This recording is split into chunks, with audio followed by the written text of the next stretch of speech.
네, 여러분 안녕하세요. 우리들 교회 김양재 목사. 네, 이분이 지난 3월 2일 그 3.1운동 100주년을 기념해서 전한 설교에서 친일 역사관이 담긴 구속사 내러티브를 강단에서 전파한 것으로 확인돼서 뒤늦게 논란이 되고 있습니다.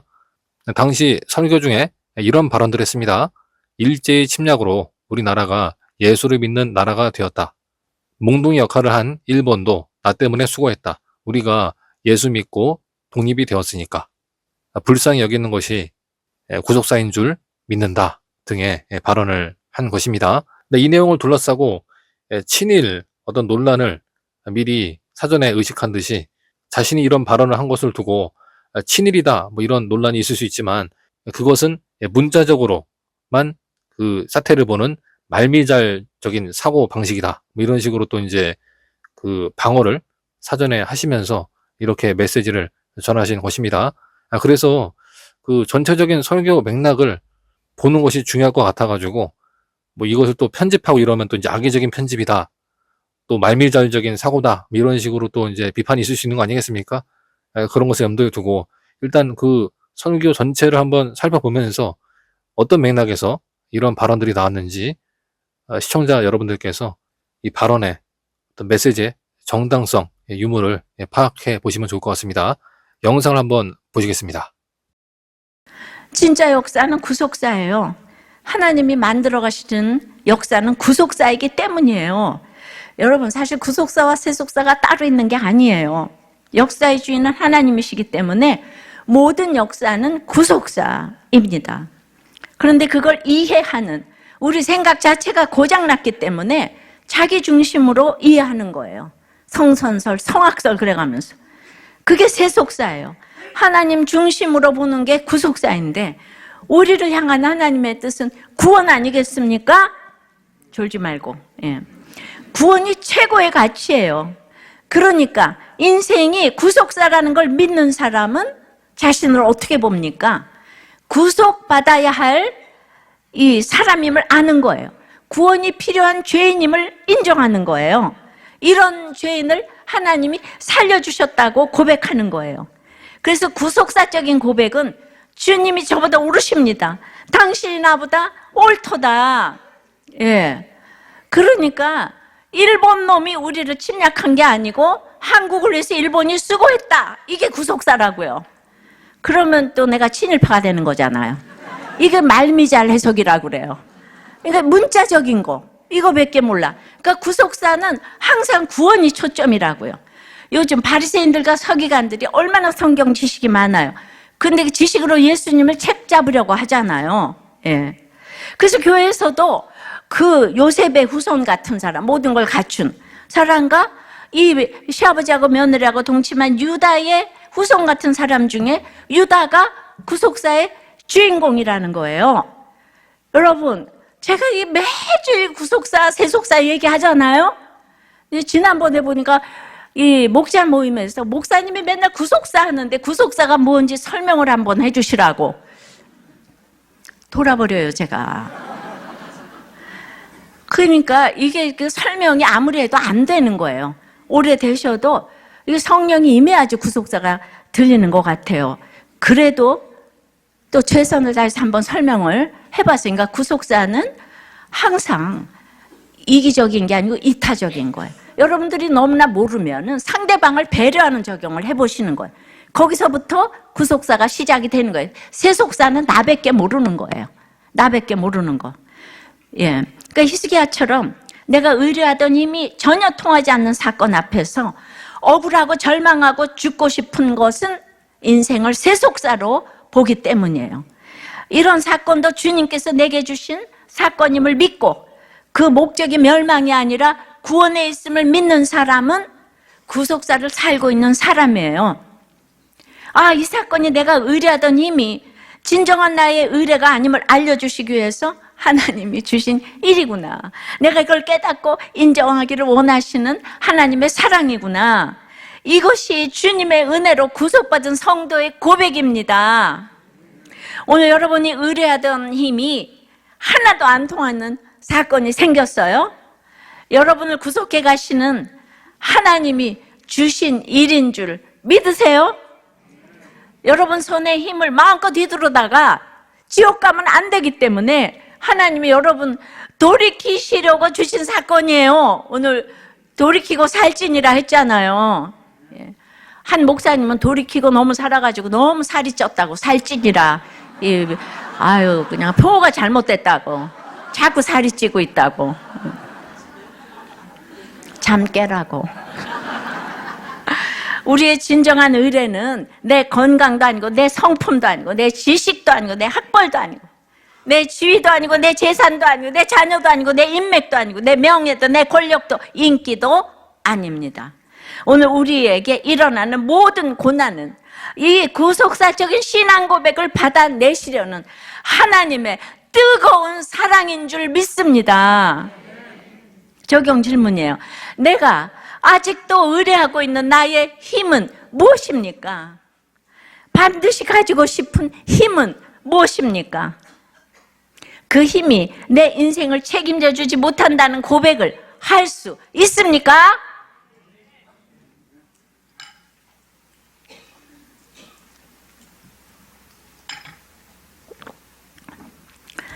그러니까 이제 이분도 굉장히 유명한 기업의 대표로 그 위에 회장님이 자살을 하셔서 이제 경찰 조사를 받으시면서 이제 집 앞에 우리들 교회가 있어서 오셨다고 그랬어요. 이제 그렇게 되니까 첫날부터 찬양할 때부터 눈물을 흘리고 그 다음 주에 등록을 하셨습니다. 근데 원래 교회를 다니셨대요. 근데 주일 성수 11조 교회 생활하면서도 드러나지 않게 술, 담배, 방탕한 생활 이건 다 감추고 그러면서도 최연소 상무 또 대표로 승승장구를 하니까 5년 동안 교회를 떠나 있었다는 거죠. 근데 이 사건으로 불러주셨다는 거예요. 그러니까 후배에게 투서를 당해서 승승장구하던 회사를 그만두게 된 것이 이게 너무 억울했지만 그러니까 우리도 교회 와서 해석이 된 게 저를 쳐내야 후배가 승진을 하니까 거기에 좋은 빌미를 제가 제공했던 것이 인정이 되었어요. 여러분, 그 후배 놈 때문에 이게 세속사잖아요. 근데 여기 와서 보니까 이게 구속사적인 해석인 거예요. 왜냐하면 그런 관행을 행하면서 죄라고 생각을 안 했는데 우리들 교회를 다녔으면 절대로 행하지 않았을 관행이었다는 거예요. 이걸 깨닫는 거예요. 알려준 사람이 없어서 관행이라고 다 죄를 악의 평범성으로 행하고 있잖아요. 그죠? 그러니까 와서 이게 해석이 세속사는 억울하고 분한 거예요. 오늘 쉽게 세속사는 억울하고 분하고 잘나고 교만한 거예요. 구속사는 내 삶의 결론이다. 회개한 거예요. 회개하는 거예요. 겸손한 거예요. 이해되셨음? 네. 이제 그럼에도 살아온 게 있기 때문에 아직도 명예와 돈이 우상인 부분이 있다는 거예요. 그래서 오셨어도 그리고 이제 또 오셨어도 이게 구속사 세속사가 하루아침에 들리지 않으니까 이제 또 힘들다 떠나셨어. 근데 다시 또 돌아오셨어. 사명을 그냥 요리조리 피했었는데 그래서 이제 양육도 받고 목자를 하셔야 되는데 갑자기 그걸 어떻게 할 수 있을까?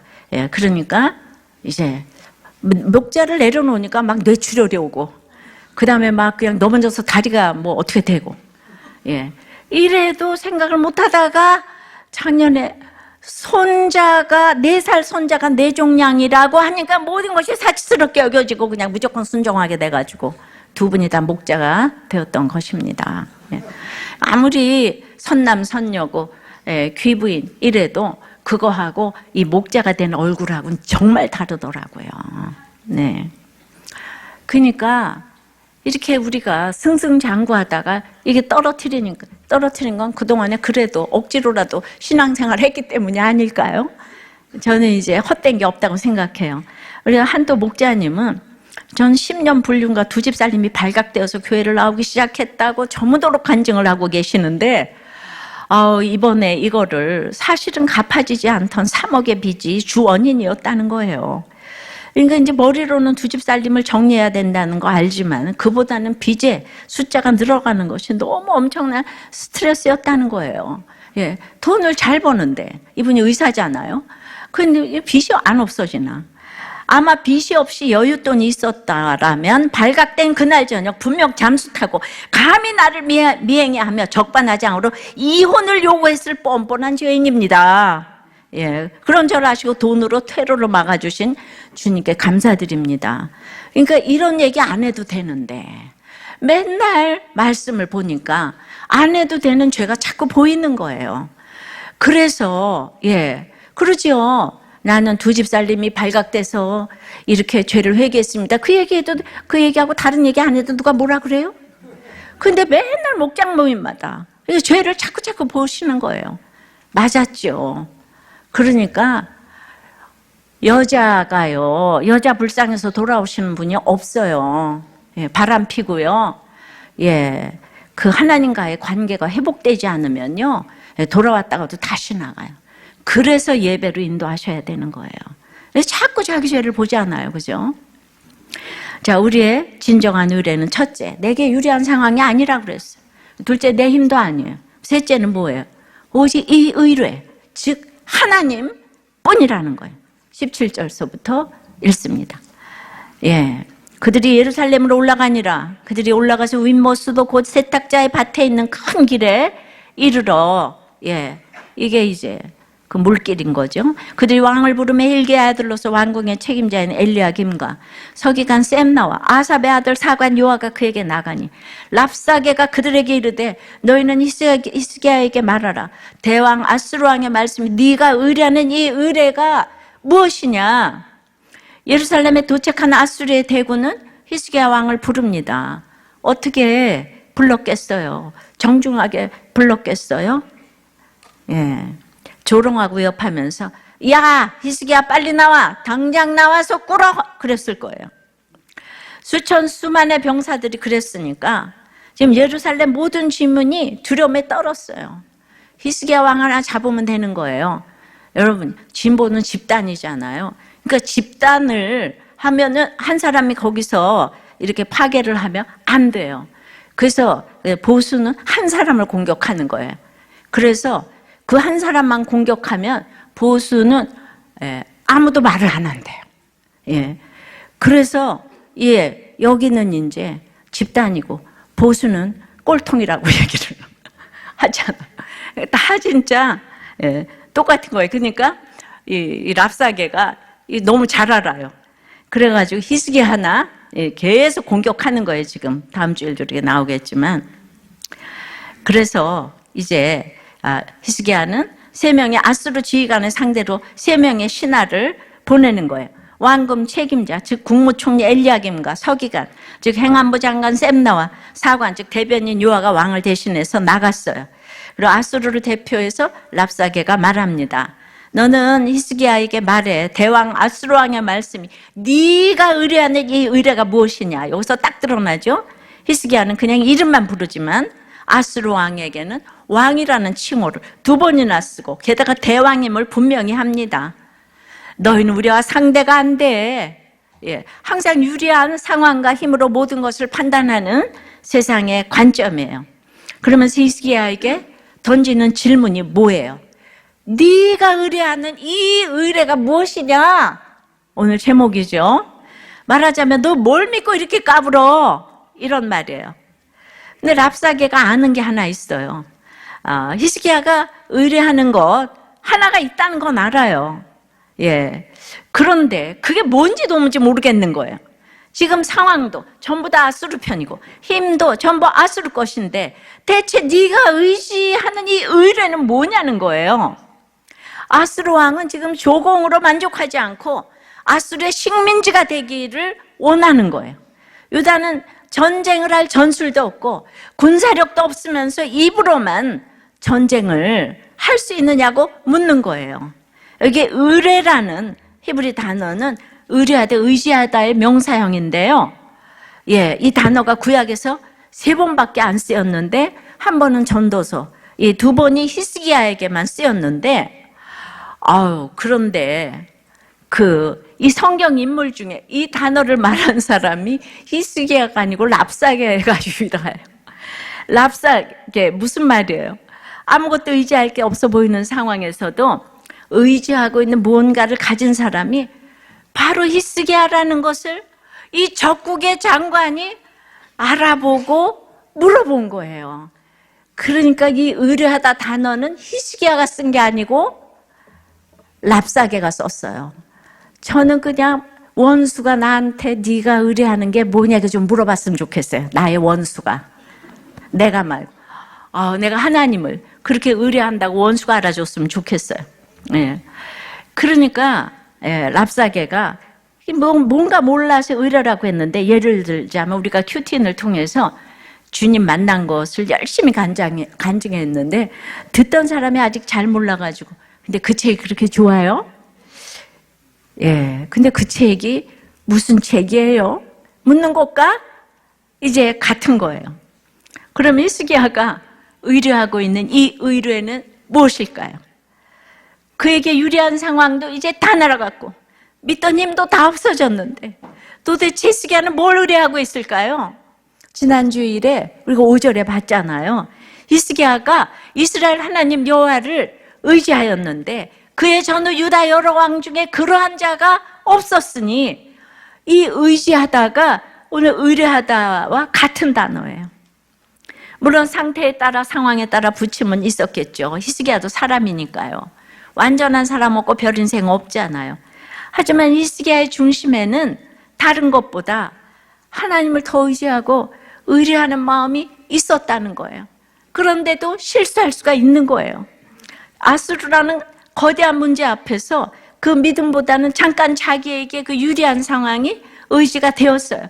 자기가 쓸 수 있는 힘이 의지가 되었어요. 근데 그것이 다 없어지고 그 상황도 바뀌고 힘도 없어지니까, 다 없어지니까 이제 남은 게 하나님밖에 없는 거예요. 그러니까 고난이 축복인 거죠. 다른 모든 것들은 잠깐은 의뢰가 될 수 있지만 영원한 건 이 땅에 없는 거예요. 이 땅에 어떤 것도 진정한 의뢰가 될 수 없어요. 언제 사라질지 모르는 것이고 언제 사라져도 이상할 게 하나도 없는 거예요. 오직 하나님만이 우리의 진정한 의뢰이신 줄 믿습니다. 모든 사람이 다 나를 배신하고 떠나도 신실하신 하나님만 나를 버리지 않으실 줄 믿으시기 바라요. 오늘 하루 한 시간도 견딜 수 없고 살 수 없는 듯한 이 환난을 당하셨습니까? 믿던 사람이 떠나갔습니까? 의지하던 모든 힘을 다 잃었습니까? 하나님은 절대로 떠나지 않으십니다. 언제나 하나님은 우리를 다 보고 계셔요. 지금 당한 환난은 우리의 진정한 의뢰가 오직 하나님뿐임을 깨닫게 하는 사건이에요. 그래서 어떤 사건도 있어야 할 사건이고, 그래서 구원의 사건이며, 그래서 사랑의 사건입니다. 내 의뢰가 무엇이냐? 사건을 통해 물으시는 답에 오직 하나님뿐이십니다 응답하는 여러분이 되시기를 축복합니다. 1919년 3월 1일에서 불과 40일이 지난 4월 10일이었어요. 일제가 다 진압을 했죠. 이 독립운동, 우리가 운동한 그거를 3월 1일에. 그날 4월 10일에 임시정부를 선포한 선언문에는 다음과 같은 구절이 있어요. 지금 나라가 다 무너진 수치스러운 한일 합방이 우리나라에 찾아왔어요. 하늘이 지금 무너졌잖아요. 근데 그날 이렇게 선언을 해요. 우리는 조국 조선의 정치적 민족적 자주독립만이 아니라 신국 하나님 나라를 건설하려 하였다. 이 부분이 있는 거예요. 신국을 건설하려 하였다. 이게 선교사들이 복음을 전해줬잖아요. 그래서 이런 선언문이 나온 거예요. 그래서 이제 참 위대한 선언을 했어. 하나님을 의뢰하니까 조국의 정치적 독립만이 아니라 이런 고난으로 인해 하나님 나라를 대한민국에 건설하려 하였다는 참으로 위대한 선언을 했는데요. 그러니까 다 쉽게 말하면 일본의 침략의 고난으로 이 나라가 예수 믿는 나라가 되기를 선언한 거예요. 그러니까 우리나라는 옳고 일본 놈은 영원히 나쁘다 이 생각에서 못 벗어나는데, 이 사건이 계기가 되어 우리나라가 독립이 되고 모두가 예수 믿기를 소원했다 이 말입니다. 그러면 몽둥이 역할을 한 일본도 나 때문에 수고했다. 우리가 예수 믿고 독립되었으니까. 그럼 불쌍히 여기게 되는 것이 바로 구속사인 줄 믿습니다. 그런데 이렇게 얘기하면 말미잘들은 또 저희 친일파냐? 예. 그러니까 이 구속사라는 거는 진짜 여러분들이 전해야 되는 거예요. 적용 질문이에요. 내 의뢰 목록 5가지는 무엇입니까? 하나님은 몇 번째입니까? 지금 일어난 사건을 통해 내 의뢰가 무엇이냐는 주님의 질문에 뭐라고 답하겠습니까? 나를 힘들게 한 사랑과 사건으로 인해 여러분이 홀로서기 하게 되었고 하나님 나라가 임해서 그 원수를 위해 기도하게 되었습니까? 이게 구속사예요. 아셨어요?